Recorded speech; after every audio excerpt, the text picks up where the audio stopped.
ছেলে শাশুড়ি ছিল, তারা সবাই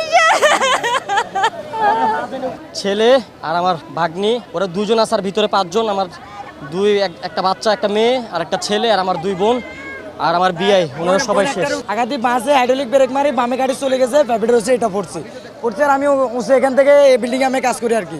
কাজ করতে আমি দেখি আমি আমার 2-3টা হেল্পারে ডাক দিছি। দিবের পর একটা কোরা ভাই আর একটা রড নিয়ে আরো 2-4 জন 5 জন আমরা মিলিয়ে দরজাটারে ভাঙলাম। ভাঙের পরে মহিলাটারে শুদ্ধভাবে উদ্ধার করে এক পাশে দাঁড় করেছি। তার বাদে স্বামী না কি আসছিল তাকে মেডিকেলে পাঠাইছে। পুলিশ জানায় দুপুর 4:30টার দিকে এক পথচারীর মাধ্যমে খবর পায় তারা প্রাইভেট কারটিতে 7 জন যাত্রী ছিলেন, তাদের 5 জনই মারা গেছেন।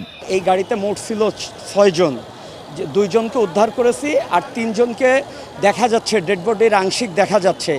আর তাদের ভাষ্য অনুযায়ী আরও একজন থাকার কথা, একটা বাচ্চা। তাতে আমরা ধারণা করতেছি এই গাড়ির ভিতরে 4 জনের ডেড বডি আছে। পরে উদ্ধার অভিযানে ভারী যন্ত্রপাতি নিয়ে অংশ নেয় ফায়ার সার্ভিস। গার্ডারটি তুলতে 200 টনের ক্রেন আনতে দেরি হয় বেশ কিছুটা সময়। সবশেষ 4 ঘন্টা পর উদ্ধার করা সম্ভব হয় 5 জনের মরদেহ। লিফট করতে আমি রেস্কিউ করতে পারতেছি না। লিফটের পাশাপাশি মুভিং করতে হবে, মুভ করার পরে দেন আমি এটা রেস্কিউ করতে পারবো।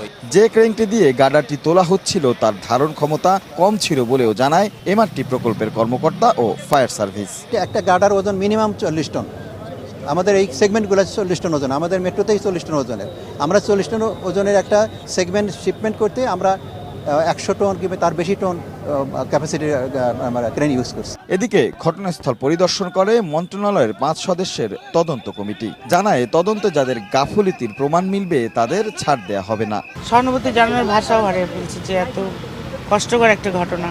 সেক্ষেত্রে আমাদের পূর্ণ থাকবে যে এই কারণগুলি বের করা, যে কোন গাফিলতি, মানে মেশিনের বিহাইন্ডে যে মানুষ আছে তাদের কোথায় কোন গাফিলতি আছে, সবগুলি আমরা দেখব।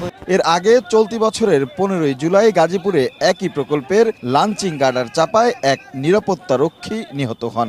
এমন প্রতিটি দুর্ঘটনার পরেই নিয়ম মেনে গঠন করা হয় তদন্ত কমিটি, দেয়া হয় প্রতিবেদনও। তারপরেই সব যেন হাওয়ায় মিলিয়ে যায়। সাধারণ মানুষ বলছেন দরকার দৃষ্টান্তমূলক শাস্তি, যাতে অন্তত টনক নড়ে এসব প্রকল্পের কর্তৃপক্ষর। রাশেদ লিমন, সময় সংবাদ, ঢাকা।